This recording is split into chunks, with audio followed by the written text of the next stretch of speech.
A Eunice fez exatamente o que ela falou que ela ia fazer no ano passado.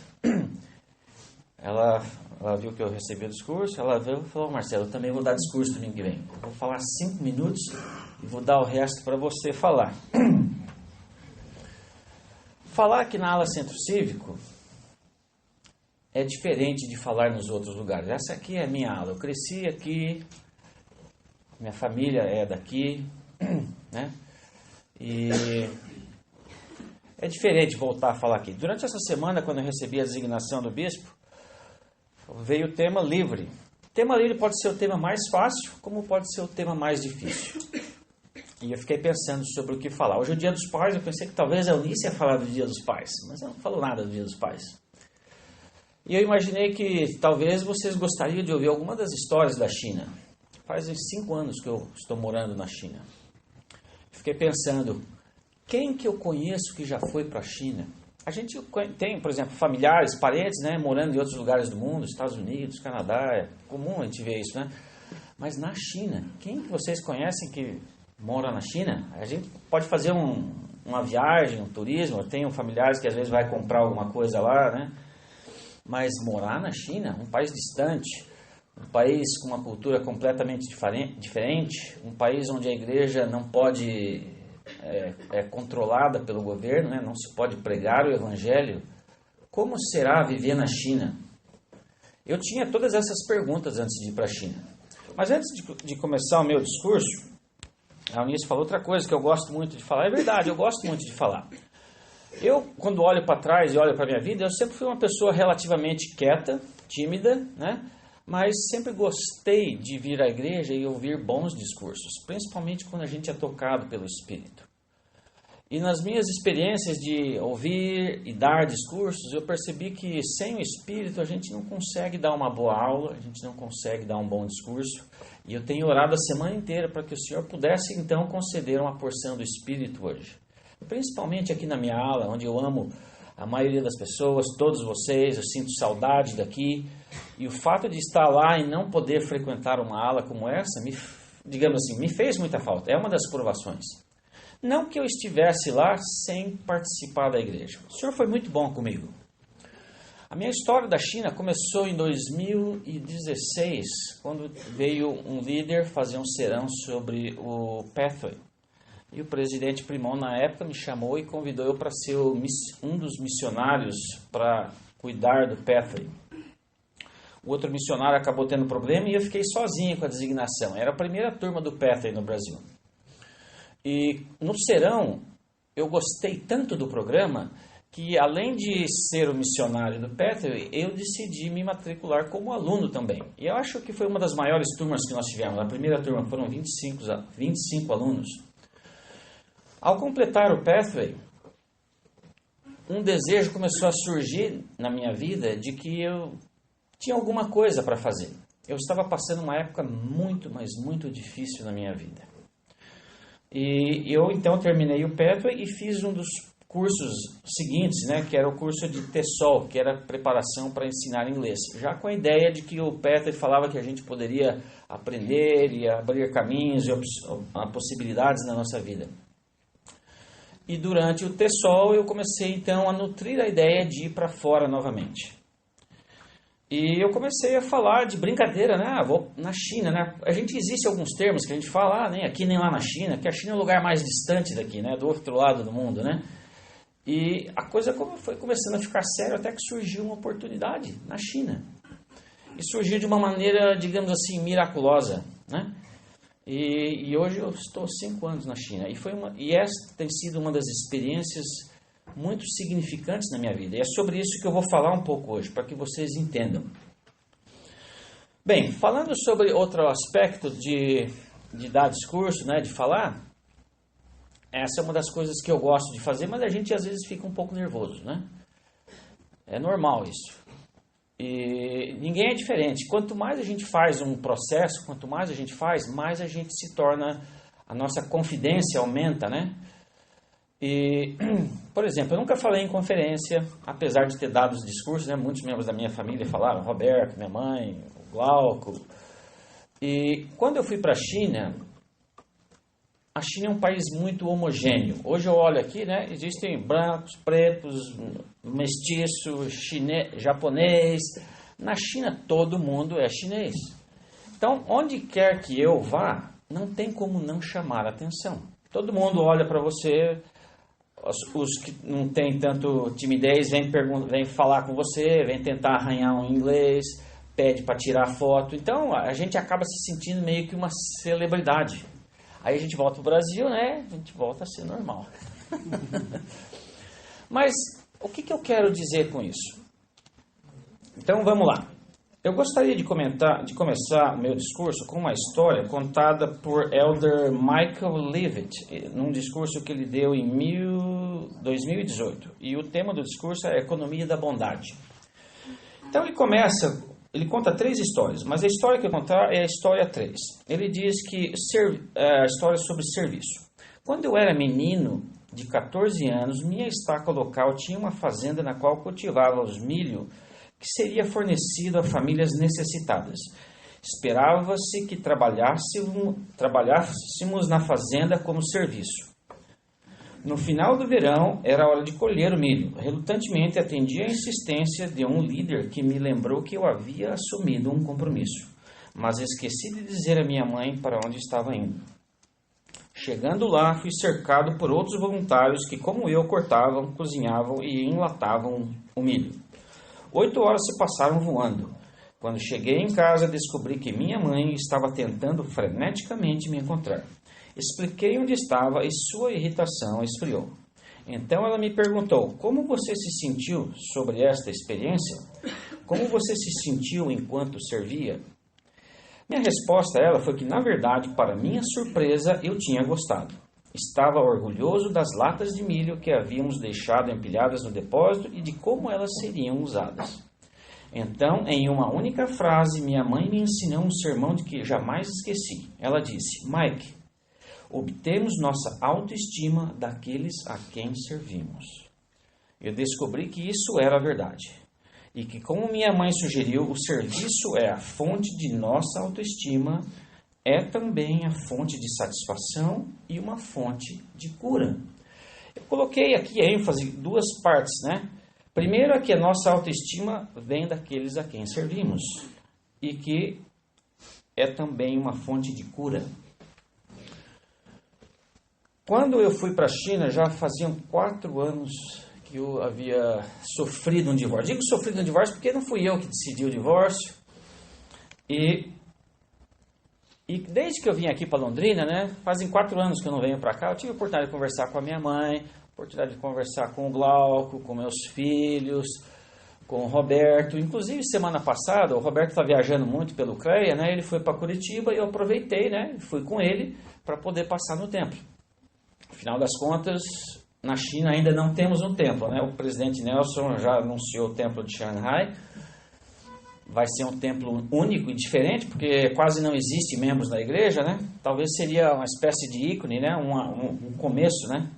Mas o ponto é que eu fui para Curitiba e o Roberto vai dirigindo devagar, a gente parou muitas vezes, então foram 7 horas para ir e 7 para voltar. Não demora tanto assim para ir para Curitiba.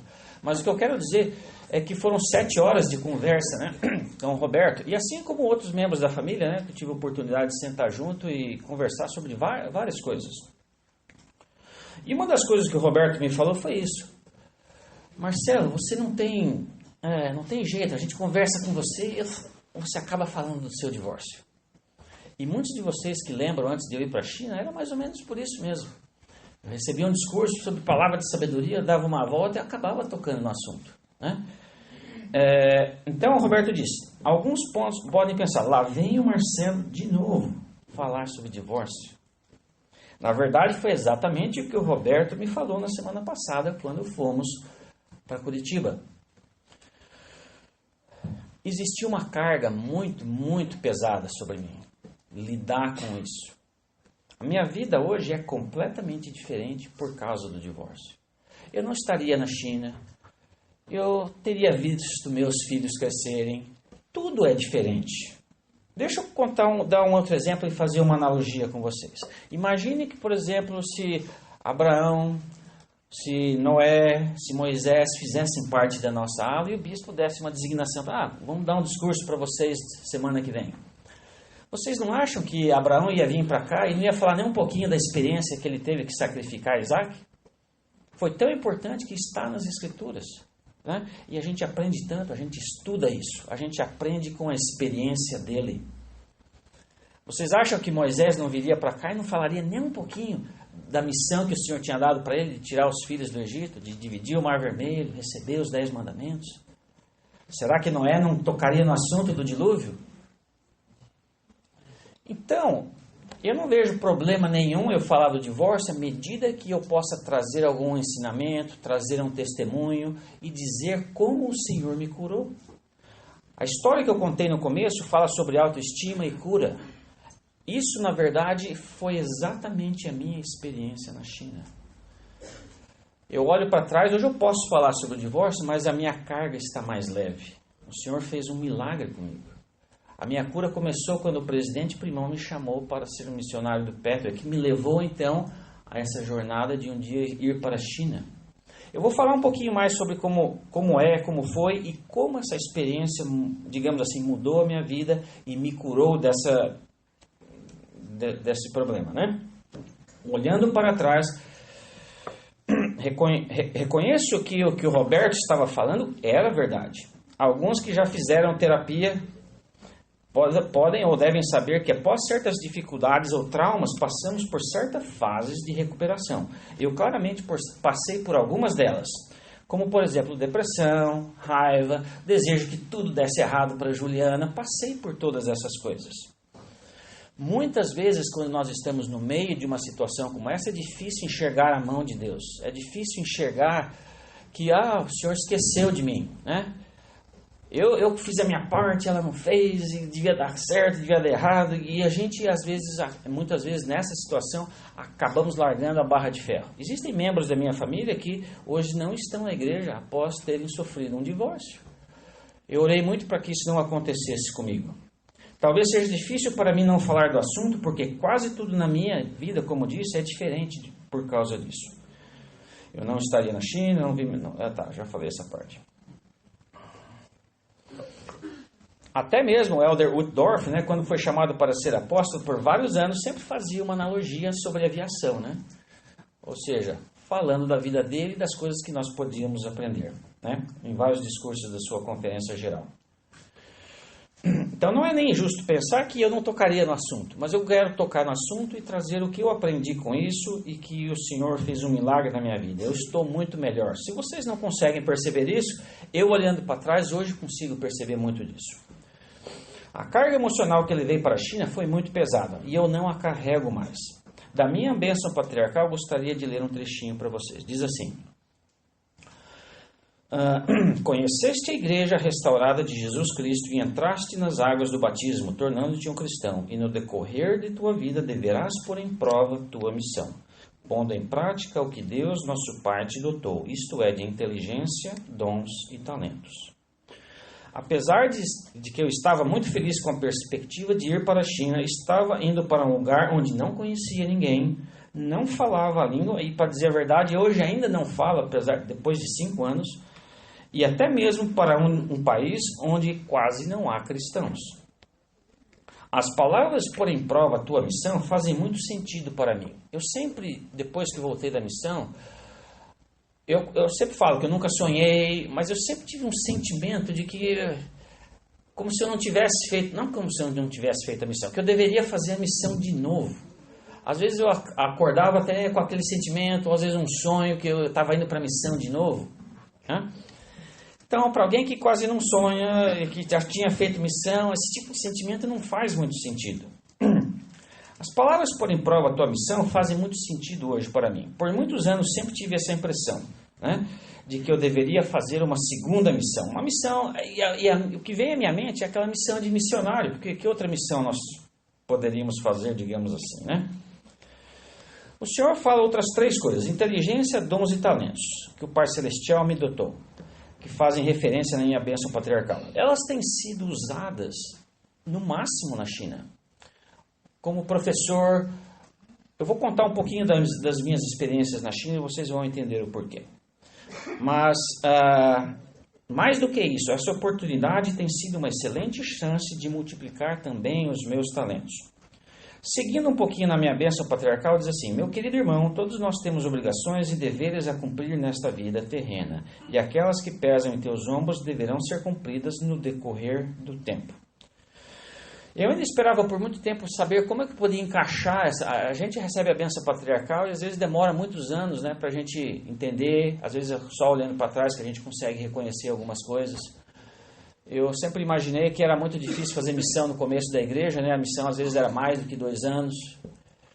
E hoje eu entendo que o fato de eu ter ido para a China equivale a essa missão de que a minha bênção patriarcal fala. Esse sentimento de que eu teria que fazer uma segunda missão, eu não tenho mais. E a minha, digamos assim, a minha missão na China já está durando mais do que os 2 anos, né? Já fazem 5 anos, no final do mês eu estou voltando para lá para continuar ensinando. Por que eu me refiro à China como uma segunda missão? Minha missão na China já está durando 5 anos e não acabou ainda. Estou falando da minha ida para a China como se fosse uma missão por motivos que gostaria de comentar agora. Primeiro deles, hoje não resta dúvida que o Senhor me mandou para lá. E para dizer a verdade, tenho até mesmo certa convicção dos motivos pelos quais Ele me mandou para lá. Para um país onde o Evangelho é proibido de ser pregado, eu até mesmo pensei que jamais poderia esse ser o motivo. Mas devemos lembrar que podemos pregar o Evangelho sem dizer uma palavra. No futuro, muitos de meus alunos poderão se lembrar que tiveram um professor diferente. Com isso, quero dizer que muitas sementes foram plantadas pelo exemplo. Pretendo compartilhar algumas dessas histórias com vocês hoje. Antes de compartilhar algumas experiências da China, gostaria então de ler uma outra história num discurso de Karen Beebe, presidente da Alumni da BYU. Um discurso que ela deu falando sobre fazer alguma coisa de você, em abril de 2022. Ela estava falando sobre o Dr. Fleming, que trabalhava diligentemente em seus experimentos de laboratório. Então, nas palavras dela, ela conta um pouquinho do que o Dr. Fleming falou. Ele disse assim: quando acordei, logo após o amanhecer de 28 de setembro de 1928, certamente não planejava revolucionar toda a medicina, descobrindo o primeiro antibiótico do mundo. Dr. Fleming foi a pessoa que primeiro descobriu o antibiótico no mundo. E, obviamente, mudou o mundo, né? Quando a gente está doente, a gente vai no médico e ele receita antibiótico, né? Muitas pessoas deixaram de morrer, né? Mas em frente ela comenta também que certamente não poderia ter previsto como sua descoberta ajudaria a inspirar e sustentar uma jovem estudante universitária que se sentia incerta de si mesma e de seu futuro. Eu não presumo ficar famoso como Dr. Fleming, mas a minha vida como professor está repleta de experiências como essa. Uma das coisas que, quando eu voltei da missão, né, a gente vai na missão, pessoas que são quietas como eu, né, se vocês conheceram o Bernardo e o Isaac, sabe, o Isaac parece que é mais sociável, o Bini é mais quieto, faz parte da gente, né, da nossa personalidade. Então eu digo que o Bernardo até puxou mais eu, né, que ele é mais quieto, o Bernardo é um pouco mais sociável. Então, quando eu voltei da missão, eu achava, meus problemas de timidez não existem mais, porque a gente vai para a missão, a gente tem que falar com as pessoas e fala todo dia, né? E quanto mais a gente fala, a gente vai adquirindo aquela confidência. Mas na China eu percebi que eu ainda era uma pessoa bem tímida, bem quieta. Então, eu, por exemplo, nos 6 primeiros meses na China, eu comecei até a ficar um pouco depressivo até. Não falava a língua, não tinha amigos, eu ia comer na cantina, comia sozinho. Eu até fiz uma vez um cartaz e coloquei assim na mesa, né, quando eu ia comer na cantina: vocês podem sentar aqui, estou procurando amigos, né? E a verdade é que nunca ninguém sentou, né? Então eu comecei a descobrir que esperar sentado que alguma coisa ia mudar não era o caminho. Eu precisava tomar a iniciativa. Lendo alguns livros, relembrando a experiência da missão. Você tem que ter coragem, vai falar com as pessoas. E uma das barreiras era justamente que eu não falo chinês. Hoje está ficando um pouquinho mais difícil, né? As pessoas, mas quanto tempo você está na China? 5 anos e você ainda não fala chinês? Essa é uma desculpa que eu vou dar outro dia, né? Mas tudo bem. eu comecei a tomar a iniciativa. Li bons livros que falavam sobre isso e comecei, então, a tomar a iniciativa. Eu vou, por exemplo, até hoje, né? Vou comer na cantina. A cantina parece um shopping, né? Existem os quiosques de comida e as mesas no centro, né? E para você chegar e falar com o estranho, posso sentar aqui com você? Então, por exemplo, não é só eu. Quase todos os estudantes chineses também têm esse problema. Por exemplo, hoje eu tenho muitos amigos chineses, eu pergunto, né? Quando foi a última vez que você fez uma amizade? Geralmente eles são estudantes que moram nas redondezas, ou outros estados, eles moram em dormitórios, cada dormitório tem espaço para 6 estudantes, e eles moram na universidade. Então, quer dizer, a amizade primeira é feita com os alunos que estão no mesmo quarto, e depois com a classe deles, e depois para aí, né? Então, existem estudantes que estão se formando, eles não conhecem outras pessoas que não sejam os estudantes do seu próprio quarto e os colegas de classe. Eu falo, hoje eu falo isso para eles, né? Mas vocês estão perdendo a oportunidade da vida de vocês. Vocês olham para qualquer lugar, né? Existem 21 mil alunos nessa universidade. Todos eles têm a mesma idade que vocês, todos eles estão fazendo um curso universitário, todos eles são solteiros. Então, a chance de vocês aumentarem o seu networking é fantástica. Então, vocês podem conhecer pessoas aqui de uma maneira muito fácil. Todo mundo vai se formar um dia e vai voltar para a sua cidade. Então, você vai conhecer pessoas em diversos lugares da China. Hoje eu faço isso para eles, mas no começo eu estava na mesma situação. Qual é a coisa que você, quando vai falar com alguém, todo mundo tem medo de ser rejeitado, ninguém quer ouvir um não, né? Ainda mais para mim que não falo chinês. Mas eu comecei a tomar essa iniciativa e eu comecei a, digamos assim, a gravar o que eu estava fazendo e a usar nas minhas próprias aulas e às vezes a dar até como desafio para os alunos, né? Que eles deveriam fazer a mesma coisa. Eu pude notar um crescimento muito grande na minha timidez, começar a falar com as pessoas. Hoje isso faz parte da minha natureza. É quase que impossível estar numa fila de caixa, numa fila do ônibus, alguém sentado do meu lado e eu não puxar conversa. Não importa, estou num outro país, quase ninguém fala inglês e eu continuo fazendo assim. Quando eu cheguei na China, eu baixei o aplicativo deles, né, que é o parecido com o nosso WhatsApp, né, que é o WeChat. Hoje eu tenho quase 4 mil contatos. Obviamente, não lembro de todo mundo, não sei falar o nome, mas muitas pessoas são meus amigos, né? E por exemplo, como isso mudou a minha vida? Por exemplo, eu quase vou da sala de aula para aula, dou aula, volto para casa, né? Eu quase não saio muito do circuito morar em casa e ir para as aulas. Se eu for comer num restaurante, como é que eu faço? Eu não falo chinês, não sei pedir a comida, o cara vai cobrar 3 vezes mais, eu não entendo o que está acontecendo, né? Então, se eu não tivesse amigos lá, a minha vida seria, digamos assim, quase que um caos. Então, o fato de eu ter essas amizades, o que acontece? Os alunos, professor, nós estamos indo no teatro, nós estamos indo no museu, a gente vai comer fora hoje, você quer ir junto? E eu, claro que eu quero ir junto, né? E eu vou, então, eles fazem a conversa, né? Pedem a comida, eu só pago a minha parte. Então, os amigos que eu pude fazer na China, o meu nível de confidência mudaram a minha vida. E o que isso trouxe como consequência? Agora eu quero contar algumas experiências para vocês. Por exemplo, em relação ao aprendizado de inglês, tá? Então, existem muitas... Na faculdade, todos os alunos precisam fazer um teste básico de inglês. Então, nos primeiros anos do curso, seja lá qual o curso que ele está fazendo, é onde eles têm professores de inglês estrangeiros ou chineses, né?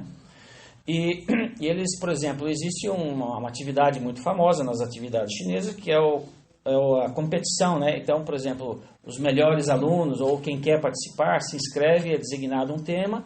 Então, a gente vai para um auditório e eles têm que dar um discurso de 3 minutos, ou às vezes comentário de um filme, aí tem os juízes. E toda vez que eu vou participar, eu digo, você pode ser juiz hoje, né? Então, a mesma situação é verdade. As pessoas que às vezes vêm dar um discurso pela primeira vez aqui se sentem nervosos. Imagine eles falando uma língua estrangeira, né? Na frente de um monte de pessoas, ficam muito nervosos. Não é muito fora do comum as pessoas virem pedir ajuda. Professor, você pode me dar uma dica? Quer ouvir o meu discurso? Fala como eu posso melhorar? Tive a oportunidade de ajudar muito dessas pessoas. Teve uma vez, uma menina me pediu ajuda, né? Eu passei a tarde do dia anterior à competição falando, ensinando, dando dicas, né?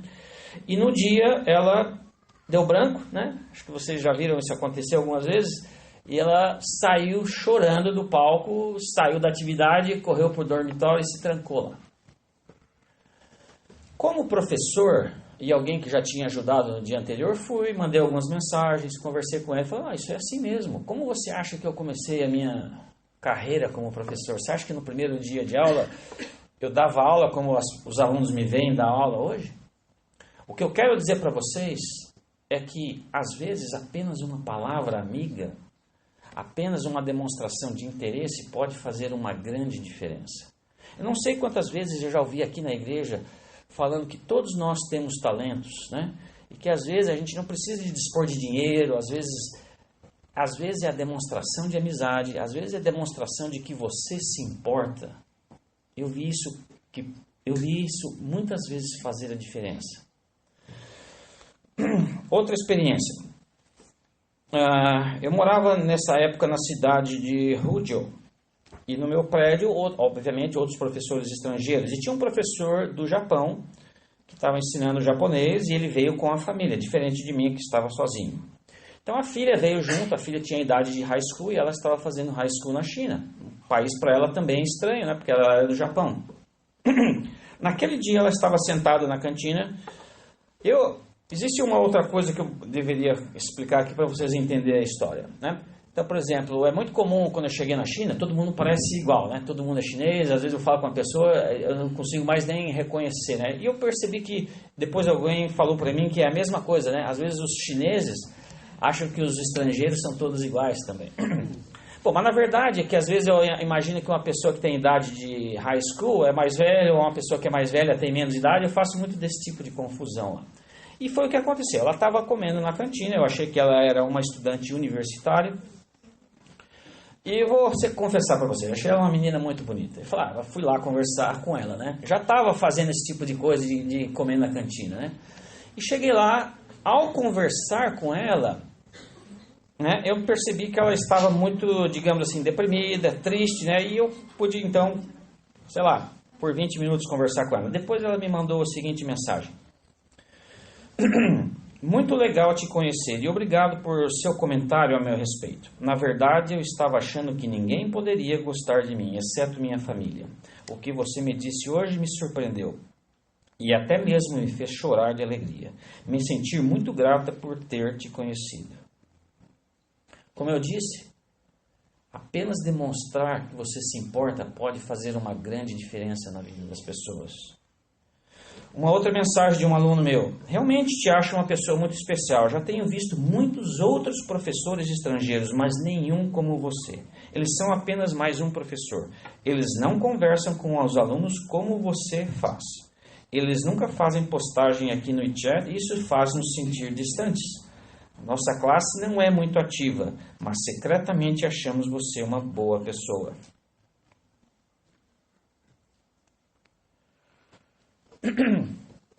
Eu, na verdade, até eu mesmo me considero um professor diferente.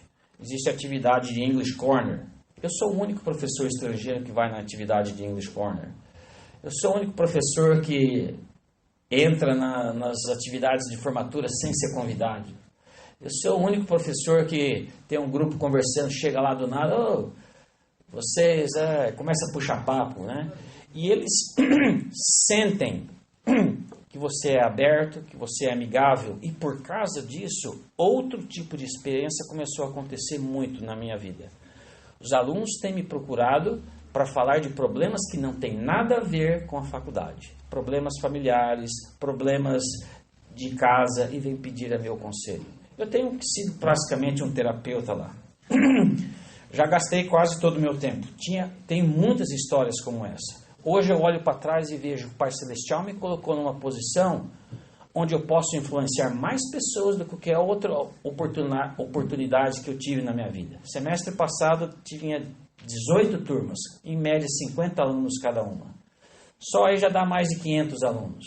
Fora todos aqueles que eu conheço nas atividades fora, extracurriculares, que eu não precisaria participar, não faz parte do meu trabalho. Mas como disse no começo do discurso, as pessoas a quem servimos aumenta a nossa autoestima e traz uma cura. Essa foi a cura da minha vida. Esquecer um pouquinho da saudade, esquecer um pouquinho da minha vida difícil. Isso me trouxe alegria, me traz, digamos assim, me preencheu a minha vida. Eu estou muito mais leve do que quando eu fui para a China.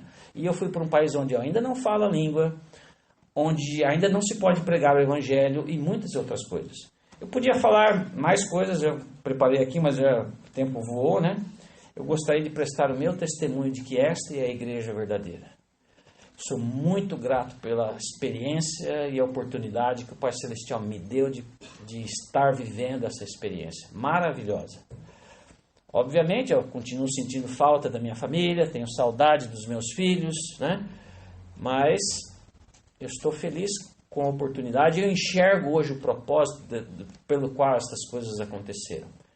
E eu olho para trás e vejo que quando eu estava vivendo essa situação, estava deprimido, só pensava em divórcio, é difícil a gente enxergar que o Senhor estava orquestrando essas coisas em minha vida. Por isso eu digo, não percamos a esperança, não percamos a fé. É mais fácil olhar para trás e ver hoje do que quando eu estava vivendo uma situação difícil. Então hoje eu não falei sobre divórcio, né? Como muitas vezes antes. Eu toquei no assunto para que vocês pudessem entender o que o Senhor fez na minha vida. Muitas vezes eu ouvi discursos, né? Serões da BYU, e a gente ouve as pessoas mais velhas contando a sua experiência de vida, né? E a gente aprende e se inspira para não desistir. E eu gostaria então de deixar esse discurso e essa mensagem com vocês em nome de Jesus Cristo. Amém. Amém.